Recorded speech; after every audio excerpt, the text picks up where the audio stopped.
Quel bilan pour le mercato de Saint-Étienne? Salut à tous, c'est Green. Aujourd'hui, on se retrouve pour analyser un petit peu ce mercato de Saint-Étienne qui a été vraiment plutôt mouvementé. C'est quelque chose auquel on n'a pas été habitué, nous Stéphanois, sur les dernières années. Mais depuis l'arrivée de Kilmer, il se passe beaucoup de choses à Saint-Étienne. Et du coup, hop, regardez, on a pris le tableau noir, donc on va pouvoir analyser ça tranquillement tous ensemble. Peut-être que cette façon de faire vous dit quelque chose, c'est inspiré de Willow. Et donc la vidéo va se découper en 3 parties. Déjà, on va regarder ensemble pourquoi en fait c'est intéressant de se pencher sur ce mercato là précisément. Bon, j'ai déjà un petit peu répondu avant, mais on va bien approfondir ça. Ensuite, on fera une petite revue d'effectifs, vous voyez, notamment avec ce magnifique tableau. Donc si vous comprenez pas les numéros, en fait, je vous réexpliquerai, mais en gros, c'est par âge. C'est pour voir un petit peu l'effectif dans sa globalité. Et en dernier, on fera tout simplement un petit bilan, une petite conclusion de tout ça, de est-ce que c'est un bon mercato, un mauvais mercato, et surtout, est-ce qu'il y a des choses qu'on peut améliorer ou non dans ce mercato. Donc on est parti. Bon, déjà la première chose qui fait que c'est un mercato particulièrement intéressant, c'est le gros renouvellement de l'effectif. Et ça c'est dû notamment à une chose assez bête, mais c'est qu'on est descendu en Ligue 2. Il faut savoir qu'une descente en Ligue 2, en général, ça amène beaucoup de renouvellement d'effectifs, ça amène beaucoup de changements, beaucoup de transferts. Vous voyez, par exemple, si on se penche sur notre descente... Ah, c'est pas là. Voilà, sur notre descente en Ligue 2, ça c'était en 2022 du coup. Et ben vous voyez, tous les départs majeurs qu'on avait eu. On avait eu Lucas Gourna, Denis Bouanga, Youssouf, Aouchiche, Kazri, Moukoudi, Nordin, Boudbouz, Amouma, enfin... Vraiment, même Camara, Neyou, Masson, enfin, c'était vraiment le grand ménage. Et encore, il y en a plein que j'ai pas cité. Kolo, Jezak, Troco, Bernardoni. Il y a des noms qu'on revoit, ça fait un peu bizarre. Mais vous voyez, la liste est vraiment énorme. Et on avait aussi eu, du coup, énormément d'arrivées. De nombreux joueurs qui aujourd'hui nous ont bien rendu service. Donc, Bouchouari, Wadji, Monconduit. Enfin, c'était vraiment... une grosse année de transition, et ça en tout cas dans toute descente c'est quelque chose d'assez courant, et cette année n'a pas fait exception parce que on a quand même eu une grosse quantité de joueurs qui sont arrivés, qu'on voit juste ici, et aussi quand même un gros nombre de départs. Mais donc au-delà du fait qu'on a eu un gros renouvellement d'effectifs, c'est aussi la capacité budgétaire qui a été mise en place qui est vraiment impressionnante. En fait, Saint-Étienne a écrasé le mercato de Ligue 2. Vous voyez, donc ça c'est un article que j'ai pris comme ça, où en fait on voit que Saint-Étienne a dépensé 96% de tout ce qui était dépensé en Ligue 2. Je vous explique. Donc vous voyez ici par exemple, on voit que Saint-Étienne a dépensé plus de 25 millions d'euros. On faisait jamais des mercatos comme ça avant. Il n'y a que depuis Kilmer qu'on fait des mercatos aussi ouf. Et donc 25 millions d'euros dépensés, et toute la Ligue 2, je dis bien toute la Ligue 2 réunie, on est sur, regardez sur Transfermarkt, on est sur un total de 32 millions. Donc vous voyez, 26 millions sur 32 millions, c'est nous. Donc vraiment, le reste des clubs de Ligue 2 se partagent des cacahuètes, quoi. Enfin vraiment, c'est assez ridicule même. On voit bien que le football français est un peu dans une impasse budgétaire en ce moment, et Saint-Étienne, qui a la chance d'avoir un investisseur qui a les sous, en profite, et déjà rien que ça, ça fait qu'on doit se pencher sur ce mercato. C'est super intéressant. Mais donc Saint-Étienne qui a beaucoup dépensé, qui s'est renforcé, et renforcé je trouve très intelligemment. C'est quelque chose qu'on verra juste après dans la revue d'effectifs. Mais vous voyez, Pierre Ecoa, qu'on connaît déjà du coup, qui était en prêt, bon, qui a une situation très particulière, mais quand même, option d'achat levée à 6 millions d'euros, Chico Lamba, 6 millions d'euros, Ferreira, Cardona, Stokovic... Intéressant Stokovic d'ailleurs, 2,3 millions d'euros d'après Transfermarkt pour un jeune joueur qui a à peine joué en équipe première, donc ça doit être un sacré prospect, même si j'ai pas vu de match de lui ou quoi, mais pour mettre autant d'argent en Ligue 2 sur un jeune comme ça, on surveillera son évolution, et peut-être qu'un jour une vidéo sortira sur lui. Hanan, Jaber, Bernauer, qu'on connaissait déjà du coup, Doufous, Traoré, enfin vraiment beaucoup d'arrivées, et ça du coup c'est très intéressant, et on va se pencher un peu dessus. Mais ce qui fait aussi tout l'intérêt de ce mercato, c'est qu'il y a eu beaucoup de départs, et des départs quand même assez importants. Vous voyez, donc on est quand même, bon ça c'est le départ peut-être le plus impactant selon moi, Benjamin Bouchoirie pour 4 millions, on a du Bentag, du Cornu, Petro, on a nos 3 latéraux gauche qui se sont barrés, ça montre bien qu'on avait peut-être un problème à ce poste. Sissoko quand même, qui a été notre avant-centre pendant longtemps, Wadji, est-ce que je dois présenter Wadji, Mouton qui était titulaire quasiment toute la saison, Abdelhamid qui était un échec total, Briançon qui était notre capitaine pendant longtemps, enfin quand même des départs qui sont pas anodins et une page se tourne réellement cet été où tout ça on voit bien que c'est des arrivées qui ont été phares sous Olivier Dalloglio. Là on voit bien que c'est maintenant la patte un peu Horneland, la patte Kilmer qui arrive avec ce mercato et un peu voilà la page qui se tourne avec les anciennes recrues, beaucoup de recrues qui nous avaient fait monter d'ailleurs quand on voit Sissoko, Petro, Wadji, Mouton, Briançon, enfin voilà c'est vraiment un tournant, mais quand même en gardant une base stable et solide, et ça c'est ce qu'on va voir tout de suite dans la revue d'effectifs. Alors on se repenche un petit peu sur notre tableau noir, donc vous voyez ça fait un peu du monde, je vous explique un peu, donc il y a vraiment l'ensemble de l'effectif là qui est représenté. Donc vous voyez devant on a nos attaquants, nos milieux et là tous nos défenseurs. Et par âge, du coup la défense de Saint-Étienne qui maintenant, là je vous fais à peu près un 11 titulaire, on a Anan à gauche, Nadé, Lamba, Ferreira.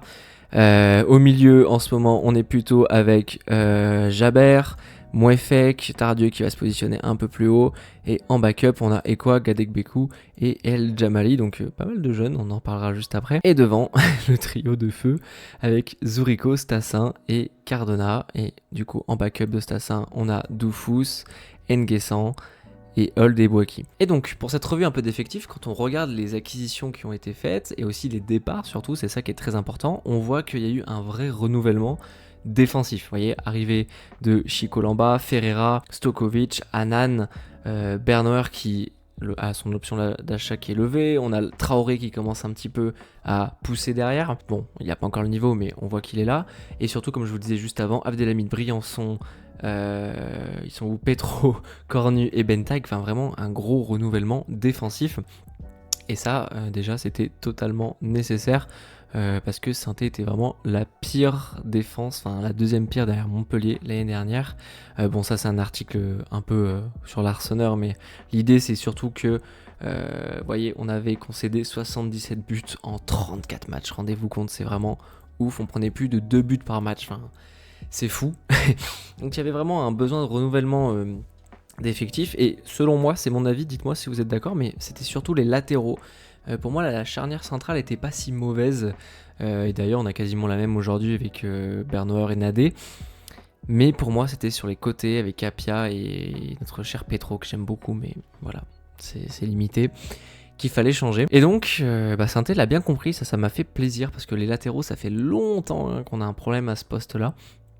Et donc, c'est ce qui a été fait, donc déjà avec la première acquisition, pour le coup en défense centrale, mais Chico Lamba qui vraiment est une très bonne prise, déjà on l'a vu sur les premiers matchs, mais qui déjà au moment du transfert, ça sentait bon, parce que le gars a été vraiment une des révélations de l'Euro 21, courtisé par de pas mal de clubs, enfin c'était vraiment un achat intéressant. Le gars a déjà de l'expérience en D1 portugaise, enfin c'est un bon championnat. Donc franchement très bonne prise, équipe type de l'Euro U21 avec des beaux noms quand on a du Kwenda, du Hervé Elliott pardon. Enfin franchement très intéressant comme prise et pour l'instant il prouve qu'il a totalement sa place.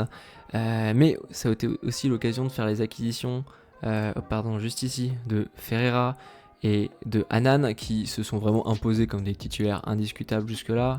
Ferreira avec sa capacité du coup à construire depuis l'arrière, plutôt posé, plutôt expérimenté. Et Anan, on avait beaucoup parlé d'Anan lors de la dernière vidéo sur le match contre Boulogne. N'hésitez pas à aller la voir si jamais vous voulez plus d'infos sur Anan, mais qui a à la fois un rôle qui touche beaucoup de ballons, qui va participer à la construction aussi, mais qui a cette capacité à dédoubler, à envoyer des passes longues et à se projeter avec un gros volume de course. Et ça nous a vraiment manqué, cet apport offensif des latéraux. Donc vraiment excellente prise pour Saint-Étienne. Et enfin, du moins en tout cas, vraiment un besoin majeur à cet endroit-là. Et il fallait des gens, il fallait des joueurs. Et en plus de ça, pour moi Stokovic c'est plus du bonus parce que il va jouer une fois sur deux, on l'a pas encore vu pour l'instant, c'est vraiment pour l'avenir. Mais en tout cas, ce poste-là a été pris au sérieux et ça fait plaisir. Bon, maintenant que j'ai porté un peu l'attention sur la revue d'effectifs, surtout la défense, on a aussi au milieu, le milieu de terrain c'est moins un sujet parce qu'on a eu seulement Jabber qui est arrivé, qui a fait une bonne arrivée pour l'instant, qui prouve qu'il a peut-être sa place. Peut-être parler juste un instant de l'émergence de nos deux petits jeunes, Gadegbekou et El Jamali, qui je pense vont avoir du temps de jeu avec le départ de Bouchouari et Ekwa qui est un peu en situation de stand-by et qui montrent des choses très intéressantes. Donc franchement ça fait plaisir de pouvoir mettre un peu en avant ces jeunes-là. Et moi je pense que du coup ils vont pouvoir bien faire le taf en rotation pour suppléer notre milieu. Mais là je voulais surtout porter votre attention sur l'attaque. Alors l'attaque déjà, je trouve qu'on a beaucoup de joueurs, mais surtout beaucoup de joueurs de qualité parce que en fait on n'a rien changé. Et l'année dernière il faut dire qu'on n'avait pas une mauvaise attaque, hein. J'ai plus le classement exact, j'ai pas l'article ou quoi, mais oui, on a une attaque qui aurait pu nous permettre de nous maintenir, il n'y a pas de souci. Et en fait, on a gardé du coup nos meilleurs éléments. À droite, Irvine Cardona qui en Ligue 2 a montré qu'il était un patron incontesté. Et même en Ligue 1, moi je trouve qu'il a fait des bonnes choses. Donc Cardona en Ligue 2, il n'y a aucune contestation possible. Et surtout, nos deux cracks, Stassin et Zurico. Moi, les gars, jusqu'au bout, je ne croyais pas au fait qu'ils puissent rester. Pour moi, ça n'allait pas arriver. Ils allaient craquer à un moment. C'était que de la communication. Et bah pas du tout, je me suis royalement planté. En même temps, j'ai pas de l'habitude d'avoir des dirigeants qui ont des sous. Mais du coup, ça fait que on a une attaque assez ouf. Est-ce que je dois les présenter? Je vais le faire très rapidement. Mais Stassin, si on regarde son profil FBRF, donc FBRF qui est un site qui permet de comparer les stats des joueurs par rapport aux 5 autres grands championnats. Donc Stassin qui est en but sans penalty et dans le 76e centile, ça veut dire qu'il fait mieux que 76% de tous les attaquants. Les gars, on parle d'un gars à Saint-Étienne, enfin c'est ouf. Pareil sur les assists, bon là on a le truc en français, voilà en anglais ce sera mieux. Pareil, expecting goal et expecting assist, il est dans le 80%, enfin vraiment c'est assez ouf, vraiment les stats sont incroyables.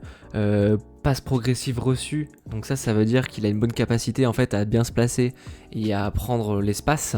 Il est 90e centile dans toute l'Europe, enfin rendez-vous compte, c'est vraiment top et c'est pas le genre de joueur qu'on garde normalement lors d'une descente, donc vraiment Saint-Étienne a une puissance financière qui est toute nouvelle, toute neuve. Et garder un joueur comme Stassin, enfin quand on regarde ses stats, c'est assez ouf. Et bah merci qu'il meure pour le coup. Et ça fait que l'attaque est vraiment on a un gage de qualité. Zurico, pareil, c'est un peu la même chose. Donc ses stats FBRF sont un peu moins marquantes, mais en Ligue 2, on voit qu'il est au-dessus. On voit que techniquement, c'est un joueur qui a le niveau Ligue 1. Vous voyez là, je suis sur FautMob pour un peu ses stats en Ligue 2, parce que lui, il a quand même déjà pas mal joué, contrairement à Stassin. Et elles sont excellentes. Pour l'instant, il fait un super début de saison, Zurico. Vous voyez, bon là, il est meilleur buteur. But attendu, il est dans les meilleurs aussi. Qu'est-ce qu'on a là? Passe décisive, bon bah pour l'instant, il n'y en a qu'une. Mais en passe réussie, c'est très bien. En dribble réussi, 9, il est dans 93e pourcent. Pourcentage de dribble réussi, pareil. Les deux stats combinés sont folles, les gars. C'est le pourcentage de dribble réussi plus le nombre de dribbles réussis, et les deux, il est dans les meilleurs. Ça veut dire qu'il dribble beaucoup et qu'il dribble bien. Touche dans la surface adverse. Enfin, il est vraiment sur un petit nuage pour l'instant. Et il fait un bon début de saison, Zurico. Et on voit qu'avec ces deux gars, en fait, t'as une assurance assez folle d'avoir une bonne attaque. D'autant plus qu'on a pu voir qu'on a des backups intéressants. Doufus qui a fait un super match contre Rodez et de très bonnes rentrées, que ce soit contre Boulogne et un match plein de volume, pas son meilleur match, mais contre Grenoble, pas inintéressant. On a le jeune Nguessan qui, bon, n'a pas encore montré grand chose, mais qui n'a que 17 ans et qui est plein de promesses. À droite, Cardona, je vous en ai déjà parlé. Et ensuite, on a gardé Benold, qui, à droite, je trouve, a encore besoin de prouver, mais est intéressant et a de la technique, ça peut être pas mal. Puis Boaki, qui a montré aussi, qui a vraiment fait un bon début de saison. Bon, là, on le voit un peu moins avec le retour de Stassin, mais qui peut jouer en faux neuf, qui peut jouer à gauche, à droite, enfin... Franchement, t'as une attaque qui va être très intéressante. Et le fait d'avoir gardé tes meilleurs éléments, de ne pas avoir vendu, d'avoir en fait résisté aux sirènes des 40 millions d'euros, et bah ça fait vraiment vraiment plaisir. Quand on voit un peu cet effectif là pour l'ensemble maintenant, ça fait que t'as, je trouve, un mélange de joueurs expérimentés et de jeunes. Vous voyez, de joueurs en fait qui connaissent la Ligue 2. Je vais parler de Cardona, on peut parler de Larsonneur, de Nadé, il est où, de Bernauer, ils sont où, Montardieu bien sûr, et Mouefek, qui sont des joueurs qui connaissent tous très bien la Ligue 2, même dans les remplaçants. On a du Apia, on a du Masson qui apparemment va peut-être revenir dans le groupe. Donc moi je pense que ça pourrait être une bonne solution de doublure pour Anan. Même Zurico qui connaît bien la Ligue 2. Donc en fait on a l'expérience Ligue 2 et à ça on a ajouté des jeunes intéressants. Voilà, Jabert, qui est pas si jeune, qui a 25 ans, mais quand même des recrues qui est un peu exotiques, c'est ça que je veux dire. Donc on a du Jabert, on a toujours Boeki, Benold, Nguessan qui sont des jeunes, Doufous qui sont des paris un petit peu. Quand on prend Anan, quand on prend un peu Ferreira, mais Ferreira dans une moindre mesure, parce que quand même il a joué en D1 portugaise, il a joué en Première Ligue. C'est des mecs qui ont de l'expérience quand même déjà. Donc en fait ça fait que t'as vraiment un bon cocktail je trouve. Et la moyenne d'âge le montre bien, t'as une moyenne d'âge à 24 ans. Donc ça fait que c'est pas mal. T'as des cadres, t'as des jeunes, et ça c'est un super mélange je trouve pour remonter. Et ben maintenant on va passer un peu au bilan. Franchement ça se voit un peu à la vidéo, c'est un mercato qui est très intéressant. Tu as gardé tes meilleurs éléments et tu t'es renforcé sur tes points faibles de l'année dernière. Est-ce que on a une meilleure équipe que l'année dernière ? Je vous pose la question. Parce que franchement, on n'a pas perdu grand monde, à part peut-être Bouchoirie. Mais sinon, les gars, on a fait que se renforcer. Donc la question est légitime d'être posée. Attention quand même, il y a certains points qu'on peut relever quand on regarde un peu, vous voyez l'ensemble. Bon, en attaque, zéro souci. Mais un peu au milieu, c'est vrai qu'on pourrait se dire est-ce qu'on manque peut-être pas d'un profil créatif avec la perte de Bouchoirie ? On en a un peu parlé pour le match contre Boulogne, j'arrive jamais à retenir ce nom. On n'a pas un profil créatif, ça nous manque un peu un gars, vous voyez, qui a de la technique, qui est capable de créer par la passe, par la projection, par les courses progressives un petit peu. Ce genre de dépassement, ça on n'a pas de joueur comme ça. On avait Bouchoirie mais il est parti. Le milieu actuel marche plutôt bien. On a Mouefek qui fait un début de saison, c'est notre meilleur joueur je trouve, qui vraiment est très très haut. La vraie position de Mouefek ce serait plutôt comme ça. On a Tardieu qui est vraiment en patron, et Jabert qui est intéressant, qui est très physique, vous voyez, qui est plus bas. En vrai je pense, vous voyez, si on devait mettre nos joueurs exactement comme ils sont, je les mettrais un petit truc comme ça, vous voyez. Mais c'est vrai que peut-être que ça manque un peu de backup, ça s'entend. Après franchement, si t'as Ekwa qui revient, moi, c'est mon prono, je pense qu'il va revenir, qu'il va faire un petit mea culpa, et je pense qu'il va être bon et qu'on va oublier, j'espère. Même si j'ai pas tout, évidemment, je cautionne pas tout ce qui a été fait, mais c'est à prendre en compte. En tout cas, s'il revient dans l'effectif, t'as une vraie concurrence au poste de 6. Gadek Bekou, qui est vraiment un super joueur, j'aime beaucoup, vrai patron. Quand on voit du stade sur le terrain, il parle beaucoup, il harangue les partenaires, il se propose, il se cache pas. Très très intéressant. Et El Jamali qui a fait une super prépa et qui pour le coup lui est un profil un peu plus offensif. Donc franchement à voir. Moi je trouve que les deux ça fait le taf, mais t'as pas ce profil là, c'est dommage. Donc ça c'est un manque selon moi. Et la deuxième chose, c'est pour moi peut-être au poste de latéral gauche, parce que si t'as Anan qui est out, t'es quand même vite limité. Alors là oui, j'ai mis Traoré, mais Traoré en fait n'est pas prêt pour la Ligue 2, au point où on a vu Bernauer être mis à gauche. Alors il a fait un très bon match à gauche, Bernauer, avec sa qualité de relance dont on avait parlé juste après le match contre Boulogne, et on avait dit que ça pouvait peut-être apporter à cette équipe face à des blocs bas. On a vu contre Grenoble qui s'est régalé, et je pense que Bernauer va vraiment faire une super saison, mais c'est pas son poste, et Traoré est pas prêt. Peut-être Masson, j'ai l'impression c'est tout le temps la même chose, c'est 6 mois, on croit en lui, c'est un crack, il est en forme, c'est un joueur qui a besoin d'avoir un bon physique, et puis derrière c'est le pire joueur du monde, enfin je parle en termes de considération médiatique. Du coup, est-ce qu'on peut encore croire en Masson ? Je sais pas trop, mais peut-être qu'il te fallait un vrai backup à gauche.